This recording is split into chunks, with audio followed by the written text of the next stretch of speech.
Hey everybody, how's it going? I hope you're doing well. I'm doing well because today we are talking about music and we're talking about the music pickups that I grabbed for all of January 2025. It's a really short but sweet stack here. These were all thrifted finds or trade-ins. So I paid maybe in total like $8 for all of this stuff in total. It's pretty cool stuff and I'm really happy with a lot of these pickups. So I got a couple tapes, a couple CDs. So let's get into it. Let's start with the tapes. This is a cool one. This is Babylon the Bandit by the UK reggae, kind of pop reggae, Steel Pulse. This is, I think, in the mid 80s, 85 or something. Yeah, 85. So it does have that sort of 80s production on it, but Steel Pulse are a band that just write such well-crafted pop reggae songs that as opposed to some artists like Jimmy Cliff, who in my mind, their 80s output isn't really that strong. This is a really fun album, so happy to have this one in the collection. Next up, Men at Work Cargo, the Australian, new wavy pop group, Men at Work. There you go there. This is their second album, I believe, and I haven't given this a listen. Actually, Men at Work as a whole, our band, I know their hit. I know their two hits. Don't know anything else. So happy to get the album that I don't believe has any of their hits on it. So that'll be really cool to explore. Next up, we have two greatest hits. This is Bruce Springsteen's greatest hits. So this came out in 95. This is a long one. You can even just see the track listing there. It's clocks in at over an hour. For me, Bruce Springsteen, I really enjoy, but I think one of these kind of really comprehensive greatest hits, that's all I need. So really happy to grab that on tape. And then finally on tape as well, this was, I think, yeah, 49 cents. Bob Dylan's greatest hits came out, what, 67 or something like that originally. So it's, greatest hits within the realm of, the folk rock, early electric stuff. But for a lot of people, this is the Bob Dylan they know and love. It's a great compilation. Obviously, there's so much more Bob Dylan to explore, but if you just needed something in passing, this is a great one to have. And I think with the new movie out, Complete Unknown, which is fantastic if you haven't seen it already, really cool to get that. Now let's get into the CDs. This one, this is a trade-in when I got Unlimited Edition by Can. This is a reissue. They previously had an album, I think on vinyl only, called Limited Edition, which, check out that massive track listing back there. This album is a compilation of previously unreleased material in the first, I think, 6 or 7 years of their existence. Given it a few listens, definitely for people that are already into Can, no one else. It's tracks that were, jams and ideas. It's almost like a memo pad for a band. It kind of shows you their artistic process, and I really enjoy that. But if you're not already into krautrock, this is going to give you the exact reasons why you don't want to get into krautrock. That said, I'm happy to have it. It's part of my collection. Ooh, this is a beautiful album. Waltz for Debbie by the Bill Evans Trio. I might be mistaken, and it probably says in the little blurb on the back, but I think it was recorded within the same sessions as the classic Village Vanguard. There's the back there. Such a fantastic album with that original lineup of the group. It's got a few bonus tracks and alternative takes on it as well. Just Bill Evans Trio. When you need some cool jazz, perfect stuff. This one I was shocked to find.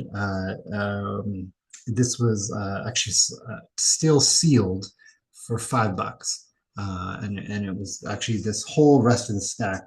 These two were a trade-in separate time. These were all a trade-in with some vinyl I had. Still sealed. I don't know why it was this price, but here we are. David Gilmour, Luck and Strange. See the new album from the, of course, ex-Pink Floyd guitarist. This might be my favorite David Gilmour release. I always felt that as a band, they worked better together. I felt like Roger's Waters solo material really missing something, kind of true of all of them. And David Gilmour, fantastic, songwriting and guitar work, but a little sleepy, a little lackluster without that bite that Waters added. I feel like that's on here, and I really enjoy this album. It's fantastic. Next up is two albums, Dust. So it even describes it on the spine. Late psychedelic era proto metal. It's exactly what it is. It's kind of hard rock coming into metal. There's the track listing. I know of the band, not so much because of their historical importance, but they have, and I'm opening up the case so I can look up the actual name so I don't have to say Mark, where is it? I can't read the blurb fast enough. Marky Ramone, Marky Ramone, Michael, whatever his name is.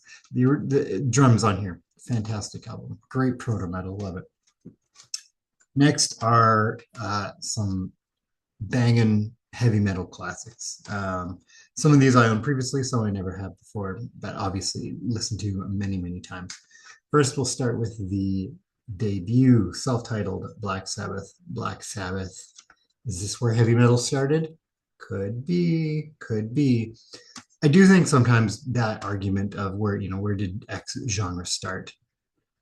I think quite often you can go back and see bands that take elements of this and oh well they have this so that makes it here and they have this so that puts it here. But I think generally there's albums like this where we can agree it has everything that makes heavy metal, and we didn't really see that before, at least commercially so. So for me, I'm totally okay to call that the start heavy metal. Next up, this is my favorite Black Sabbath album, Volume 4. I often say this is my favorite one. Just so many great songs. Snowblind, I love, and Changes is great. Wheels of Confusion, so good. The Sun, so good. Quite often, this might be one of my favorites. This one, Sabbath, Bloody Sabbath. I'd say those two. And then Mob Rules, actually. I really love Mob Rules. Next up, we're finishing it with two classics. Metallica, Ride the Lightning. This is most often what I will say my favorite Metallica releases, although something about the production. It could go with a remix. And I know for a lot of people, that sounds like a terrible idea. But I know there's been lots of remasters, but I almost feel like it can go for a remix. That said, I think this is my favorite Metallica album. And then, of course, the classic Master of Puppets. I grabbed these because just inadvertently by thrifting and all these kind of deals I'll make with folks, I've just slowly picked up the entire almost Metallica discography piece by piece. I'm still missing a few albums, and none of them are hard to find. Obviously, it's Metallica. Unless you're going for their rarities and stuff, they're hard to find. But I think I still need, Kill 'Em All, Reload, Lulu. I think I'm missing, and a couple of their newer ones. I've got Death Magnetic, and I've got Hardwired. Hardwired is a great album. Needs to be cut down. It's way too long, but I really enjoy Hardwired.